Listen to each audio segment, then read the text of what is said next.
Gossip চ্যানেলে আপনাদের স্বাগত।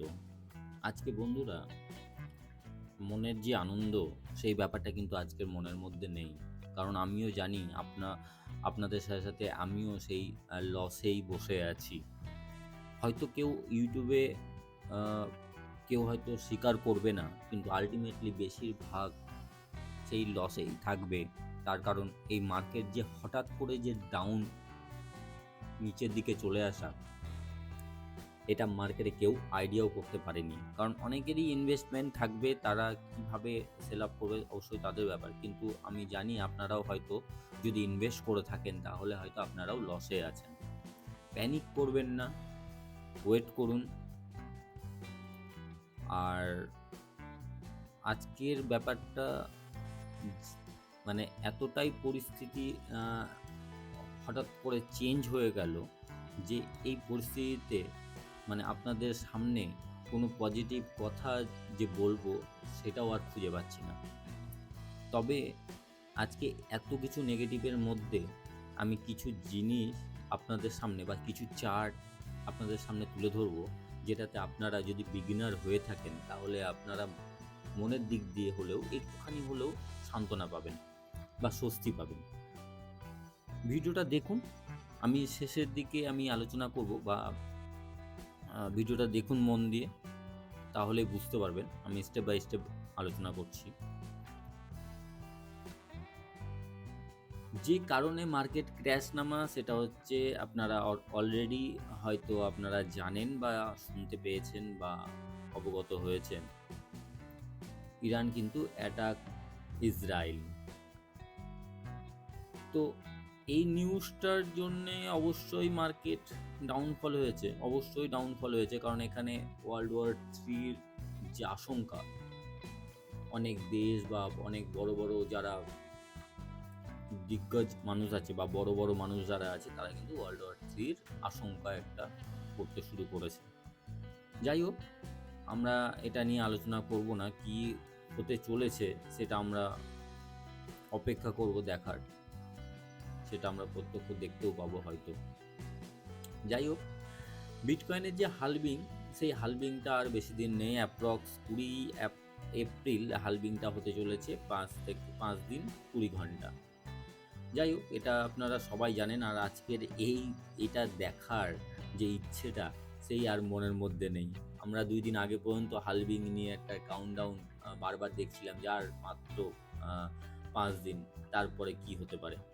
যাই হোক, লিকুইডেশন দেখুন বন্ধুরা, এখানে মজার ব্যাপার, লিকুইডেশন লং লিকুইডেট হয়েছে 12 ঘন্টার মধ্যে $747 মিলিয়ন। 24 ঘন্টার মধ্যে লং লিকুইডেট হয়েছে $769 মিলিয়ন। তার মানে 12 ঘন্টাতে যে লং লিকুইডেট হয়েছে সেটা হিউজ পরিমাণে, যেটা আপনার 1 ঘন্টা, 4 ঘন্টা আর 24 ঘন্টাতেও হয়নি। তার মানে 12 ঘন্টা, গত 12 ঘন্টাতে হিউজ পরিমাণে লং লিকুইডেট হয়েছে। এটা তো নিয়ে আলোচনা করারও কিছু নেই। তবে আমি একটা চার্ট নিয়ে আলোচনা করব। না বন্ধুরা, এই চার্টটা নিয়ে না, কারণ এই চার্টটা নিয়ে আমি গত কয়েক দিন থেকে আমি এই চার্টটা নিয়েই আলোচনা করে আসছি। এই চার্টটাতে কিছু আর বলার নেই, তার কারণ হচ্ছে এই চার্টটা প্রকাশ্যে স্টিল এখনো লাইভ আছে, যে এই চার্টটার যে মুভমেন্ট কি হতে চলেছে। আমি আপনাদের বারবার করে একটা কথাই বলতাম, যদি ওপরের দিকে ব্রেক করে সাপোর্ট নিয়ে ওপরের দিকে চলে যায় তাহলে কিন্তু আপনার টার্গেট ছিল সেই $80-85,000, যেটা আমি এর আগেও একই কথা বলেছি। আর যদি এখান থেকে এটা ব্রেক করে নিচের দিকে নামে তাহলে কিন্তু ব্যাপারটা মুশকিল হয়ে যাবে এবং এইটা ফেক আউটে পরিণত হবে। কারণ ফেক আউট বলতে অ্যাকচুয়ালি লংদের ট্র্যাপ করার জন্য এগুলো করা হয়। তবে এখানে মজার ব্যাপার হচ্ছে যে এই যে সাপোর্টটাকে যে ব্রেক করে নিচের দিকে নেমেছে সেটা কতটা নামতে পারে। আমাদের সে সময়ও টার্গেট ছিল এই $50,000 থেকে $50,500 থেকে $53,000 যে টার্গেট, এই টার্গেটটা আমাদের এর আগেও আমি আলোচনা করেছি। আজকে শুধু নতুনভাবে আমি এই 3টে জিনিস আমি টার্গেট করেছি। এই 3টে টার্গেট করার পেছনে কারণ হচ্ছে, আমি যদি ফেবটা টেনে থাকি লং আর হাই। দেখুন এই ৩ জায়গায় মানে একটা হচ্ছে 50%, একটা হচ্ছে গোল্ডেন রেশিও। এখানে গোল্ডেন জোন থেকে আপনারা যদি কেউ নতুন দেখেন তাহলে বুঝতে পারবেন না। ফেবের যে গোল্ডেন জোন থেকে অনেক সময় মার্কেট পাম্প নেওয়ার একটা চান্স থাকে। আর এটা হচ্ছে 0.75 পয়েন্ট থেকে। তো যাই হোক, আমরা এই ৩টে পয়েন্টকে, একটা তো অলরেডি টাচ করেছে, এই দুটো পয়েন্ট আমরা ফলো আপ করব, আর হচ্ছে নিচের পয়েন্টটা তো আছেই। যাই হোক, এটা নিয়ে আর আলোচনা করার কিছু নেই। যে চার্টটা নিয়ে আমি আলোচনা করব বিটকয়েনের, সেই চার্টটা আমি কখনো হয়তো আলোচনা করিনি আপনাদের সামনে। এই চার্টটা হচ্ছে বিটকয়েনের যে ইতিহাস, সেই ইতিহাস বলে দেবে। একটু ঠান্ডা মাথায় বোঝার চেষ্টা করবেন। আমি যে বলছি, কিছু জিনিস আমি আলোচনা করলে আজকে আপনাদের সামনে কতটা আমি স্বস্তি দিতে পারবো জানি না, কিন্তু একটু ঠান্ডা মাথায় যদি আপনারা বোঝার চেষ্টা করেন তাহলে বুঝতে পারবেন যে অ্যাকচুয়ালি আমাদের সাথে কি ঘটে। দেখুন, এটা বিটকয়েনের ফার্স্ট হালভিং। সেটা হালভিংটা ঘটেছে 2012, মানে নভেম্বরে 2012। এটা কিন্তু ফার্স্ট হালভিং। আর এই ক্যান্ডেলটা দেখছি উইকলি ক্যান্ডেল। দেখুন, এখানে একটা মজার ব্যাপার দেখতে পাবেন। দেখুন, এখানে যে হালভিংয়ের আগে যে ক্র্যাশটা নেমেছে সেটা প্রায় অলমোস্ট 52% ক্র্যাশ নেমেছে। কিন্তু আবার এখানে দেখুন, এখানেও তার আগের সপ্তাহেও কিন্তু একটা ক্র্যাশ দেখা গেছে, সেটা ওই 16-17%। ভাববেন কিন্তু আজকে কিন্তু এই যে ক্র্যাশ হয়েছে এই জায়গাটা, সেটাও কিন্তু ঘটেছে প্রথম হালভিংয়ে। এবার চলে আসি দ্বিতীয় হালভিং। দেখুন, প্রথম হালভিংয়ে ক্র্যাশ নামার পরও কিন্তু ধীরে ধীরে মার্কেট উপরের দিকে যেতে শুরু করেছে। এবার চলে আসি সেকেন্ড হালভিং। সেটা হচ্ছে কত? জুন 2016, ঠিক হালভিংয়ের আগের সপ্তাহ। এটা কতটা নেমেছে? এটা যদি আমি ক্যালকুলেশন করি, এটাও প্রায় 29%।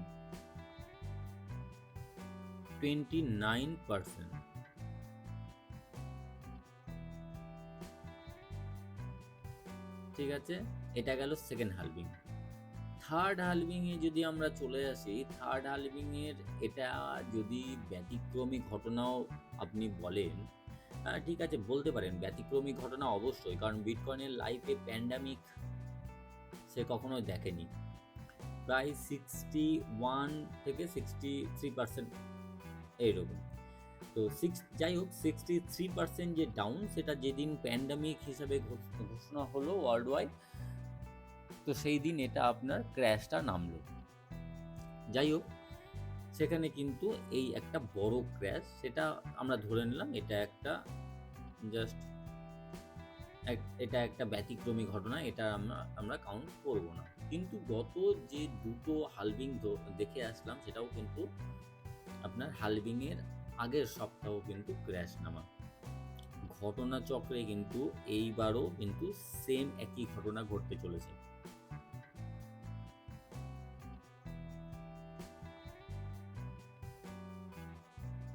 এখানে হয়তো 15ই এপ্রিল দেখছেন, অ্যাকচুয়ালি এটা ডে ওয়াইজে যদি আমি যাই, 19-এ যেটা আপনারা ওখানে দেখলেন যে এটা 20 তারিখ, তো আমি এখানে 20 তারিখই করে দিচ্ছি। আর এটা আমি উইকলি দেখছি।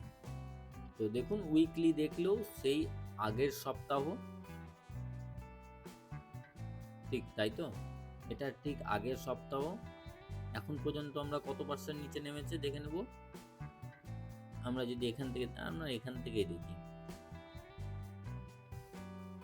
অলরেডি 17% নেমে পড়েছে। তাহলে আমাকে এটা বলুন, এইবারটা না হয় যুদ্ধ, এইবারটা না হয় কনফ্লিক্ট হচ্ছে, হ্যান ত্যান একটা কিছু, প্রত্যেকবার সেই হালভিংয়ের আগেই মার্কেট নামবে। আমাদের ক্রিপ্টো মার্কেটটা হচ্ছে যতটা আপনার মানে সাইকোলজি, নিউজ এবং ট্রেডিং পজিশন সবগুলো মিলিয়ে কিন্তু ট্রেড হয় আপনার। আপনি যদি ভাবেন যে এইটা একটা কনফ্লিক্টের জন্য এই চারিদিকে ওয়ার্ল্ড ওয়ার 3 র আলোচনা হচ্ছে, কনফ্লিক্টের জন্য সেল অফ হচ্ছে। তো হয়তো আপনাদের সাময়িকভাবে এটা হয়তো মনে হতেই পারে, কিন্তু যদি আমি যদি আমি ইতিহাস দেখি, আমি যদি যখনই ইতিহাস দেখতে যাচ্ছি তখনই কিন্তু একই রকম ঘটনা দেখতে পাচ্ছি প্রত্যেকবার কি ঘটনা ঘটেছে সেটা বলা সম্ভব না, কিন্তু প্রত্যেকবার আগের সপ্তাহ দেখুন প্রিভিয়াস উইকে সেল, এই যে ঘটনা দুটো, এই ঘটনাগুলো ব্যতিক্রমী ঘটনা তো হতে পারে না, এই ঘটনা তো হঠাৎ করে ঘটে যাওয়া ঘটনা না, এর আগের সপ্তাহেই সেল। এই যে ব্যাপারগুলো ঘটেছে এগুলোকে আপনি কোন চোখে দেখবেন? আর সবথেকে বড় কথা বন্ধুরা, মাথায় এটা রাখবেন, চারিদিকে কিন্তু নিউজ স্প্রেড হওয়ার আগে বা স্প্রেডের সাথে সাথেই মার্কেটে কিন্তু ডাউন চলে আসে। আপনি কখনোই ভাববেন না যে মার্কেটে নিউজ আসলো তারপরে আপনার সেল অফ হতে শুরু করবে, আপনাকে সুযোগও দেবে না। অ্যাকচুয়ালি আমরা কোথায় ভুল করি জানেন? এই যে মার্কেটের নিউজটা কিন্তু ব্যাড নিউজ চলে এসছে, মার্কেটে সেল অফ হয়ে গেছে, এরপরে যে আমরা সকালবেলা ঘুম থেকে উঠে নিয়ে মার্কেট ডাউন দেখে আমরা যে সেল অফ করতে শুরু করব, এটাই হচ্ছে সব থেকে বাজে ব্যাপার। আমি জানি আপনারা বিটকয়েনে পজিশন নেই, আপনাদের অল্ট কয়েনে বেশিরভাগ পজিশন আছে। অল্ট কয়েন 50%, 40-50% ডাউন অলরেডি হয়ে গেছে।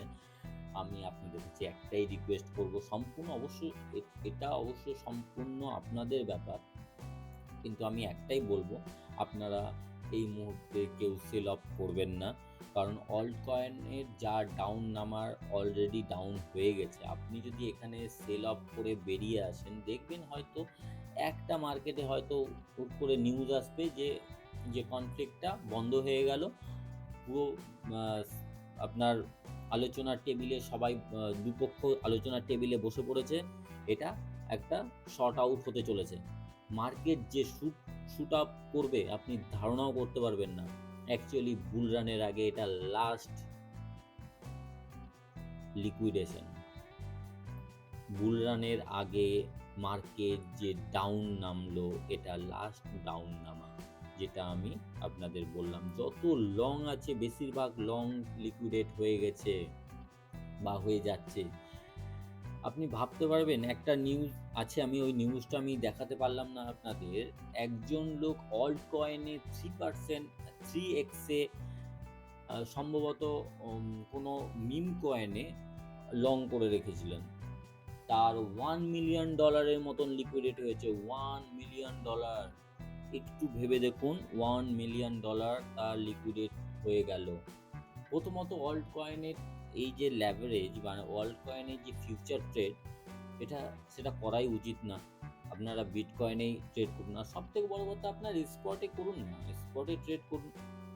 আমরা বেশি লোভ করতে যাই, আর ওইখানেই আমাদের বিপদটা আসে, আমরা ওখানেই মানে মেল ডাউন হই বা আমাদের লিকুইডেশন ঘটে। তবে বন্ধুরা, আমার যেটা মনে হয়, মার্কেটের অবস্থা তো শোচনীয়, সেটা আপনারাও দেখছেন। এখন মার্কেট দেখাটা বন্ধ করুন, মার্কেটের নিউজের দিকে নজর রাখুন, মার্কেটটা দেখবেন না। আপনারা যেগুলো কিনে রেখেছেন, যে কয়েনগুলোতে ইনভেস্ট করেছেন বা ক্রিপ্টো যে অল্ট কয়েনে ইনভেস্ট করে আছেন, সেই কয়েনগুলোর প্রাইসটা দেখা বন্ধ করুন বর্তমানে। কারণ যতক্ষণ আপনি দেখবেন প্যানিক হবে, আপনাদের চিন্তা বাড়বে, আপনাদের মানসিকতা চেঞ্জ হবে। আর সব থেকে বড় কথা, এই জন্য আমি বারবার আপনাদের বলেছি, কেউ লোন করে হোক বা কেউ বন্ধু বান্ধবের কাছে ধার নিয়ে হোক, কেউ ক্রিপ্টো মার্কেটে আসবেন না। আপনি এমন টাকা নিয়েই আসুন যেটা আপনার লিকুইডেট হলে বা হারিয়ে গেলে কোনো দুঃখ বা থাকবে না। কারণ দেখুন, আজকের পরিস্থিতিতে আপনি বুঝতে পারছেন, আপনি যদি কিনে 50% লসে থাকেন, তাহলে ভাবুন আপনার কি মানসিকতা হতে পারে বা কি আপনি করতে পারেন। তবে শান্ত হন, মাথাকে শান্ত রাখুন, ঠান্ডা রাখুন। যা ঘটনা ঘটে মার্কেটে আসা, সেল অফ হয়েছে। হ্যাঁ, এখানে আরেকটা পজিশন আছে, যদি আবার নিউজ আসে যে ইউএসএ এবং রাশিয়া আবার আপনার এই কনফ্লিক্টের সাথে ইনভলভ হচ্ছে, তাহলে আবার একটা সেল অফ আসবে মার্কেটে। আর তারপরে আমার মনে হয় না সেল অফ আসার খারাপ নিউজের আর কোনো ব্যাপার আছে, কারণ এত খারাপ নিউজের সাথেও মার্কেট কিন্তু $63,000 কাছে বসে আছে। আর সবথেকে বড় কথা, সবথেকে যদি আপনি ভালো নিউজ যদি আমি বলি, আমি আপনাদের কাছে দুটো আরও ঘটনা তুলে ধরছি। বর্তমানে 2000 আপনার মানডেতে, মানে 15 তারিখ, সামনে সপ্তাহের মধ্যেই ইটিএফ বিটকয়েন এবং ইথেরিয়ামের ইটিএফ আসতে চলেছে চায়নাতে, হংকংয়ে অ্যাপ্রুভাল পেতে চলেছে কনফার্ম। তার কারণ হচ্ছে চায়নার বিভিন্ন জায়গায় যে বিটিসির যে অ্যাড সেটা স্টার্ট হয়ে গেছে, ফার্স্ট। দ্বিতীয় হচ্ছে, দেখুন প্রত্যেক হালভিংয়ের যে ডাউনফল বা প্রত্যেক হালভিংয়ের আগে যে ক্র্যাশ, এইবারটা ব্যতিক্রমী ঘটবে। তার কারণ আমাদের সাথে আছে ইটিএফ এর বাইং, ইউএসএর ইটিএফ এর বাইং আছে এবং নতুনভাবে চায়নার ইটিএফ এর বাইং স্টার্ট হবে। তবে বন্ধুরা, যে জায়গা থেকে আপনি প্যানিক করে হয়তো বিক্রি করবেন, সেখান থেকেই মার্কেট কিন্তু ওপরে যেতে শুরু করবে। ওই জন্য বলছি, আপনারা একটু শান্ত হন, প্যানিক করবেন না, সেল অফ করবেন না। মার্কেট যখন ওপরে যাবে আপনার সমস্ত লস রিকভারি হয়ে যাবে এক একবারে।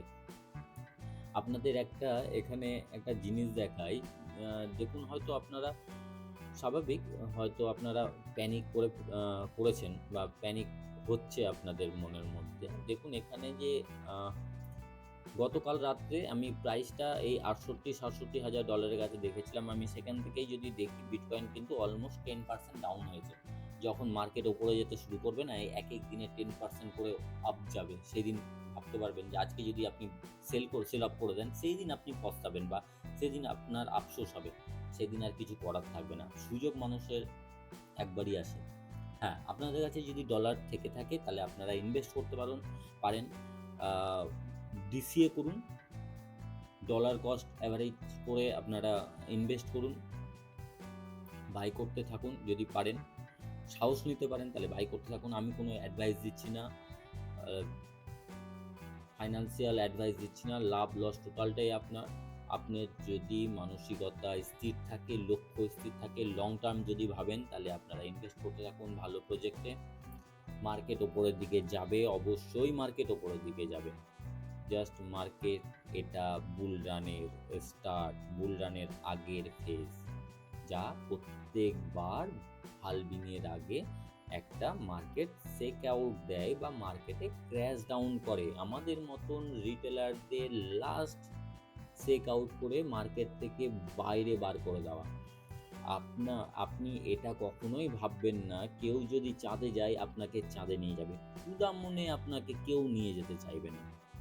নিজের ট্যালেন্ট, নিজের কর্মক্ষমতার দক্ষতা নিয়েই আপনাকে যেতে হবে। কেউ কিন্তু আপনাকে বলবে না যে এবার মার্কেট স্টার্ট হবে, আপনারা কিনুন, আমি মার্কেটে পাম্প করিয়ে উপরে নিয়ে যাবো, এটা কেউ বলবে না। আপনাদের ভাবতে হবে। প্রত্যেক বছর প্রত্যেকবার যে ঘটনা ঘটেছে হালভিংয়ের আগে, এইবারও কিন্তু সেম একই ঘটনা ঘটলো, এতটুকু ব্যতিক্রমী না। কিন্তু এবার যেটা ব্যতিক্রমী হচ্ছে, যেটা প্রত্যেকবার যে আমাদের সাথে যে বড় বড় ইনস্টিটিউট থাকে বা বড় বড় ভেল থাকে, এবার কিন্তু সেই ভেল আর ইনস্টিটিউটের সাথে বড় বড় ইটিএফ যে মানি ম্যানেজমেন্ট কোম্পানি, যেটা ইটিএফ আছে, এই ইটিএফ এর বাইং কিন্তু আমাদেরকে সাপোর্ট করবে, অবশ্যই সাপোর্ট করবে। ধৈর্য রাখুন। আমি আজকে বলবো না যে আপনি লাইক করুন, সাবস্ক্রাইব করুন, আমি এটা বলবো না, কারণ আমি জানি আপনাদের মনের পরিস্থিতি কি হয়ে আছে। তবে বন্ধুরা, কন্টিনিউ থাকুন, ভিডিও ওয়াচ করুন। আগামী দিনে আরও কি কারেন্ট কি স্ট্যাটাস হতে চলেছে, অবশ্যই আমি আপনাদের সাথে আছি, সঙ্গে আছি। খারাপ সময়ে সঙ্গে অবশ্যই থাকাটা প্রয়োজন, এটা আমার মনে হয়। আজকে আমাদের খারাপ সময় চলছে, ভালো সময় তো সবাই থাকে, খারাপ সময় কয়জন থাকে। কন্টিনিউ থাকুন, নিউজের দিকে নজর রাখুন, মার্কেটের প্রাইস দেখা বন্ধ করুন কয়েকদিন। ভালো থাকবেন। আজকের মতন এখানে।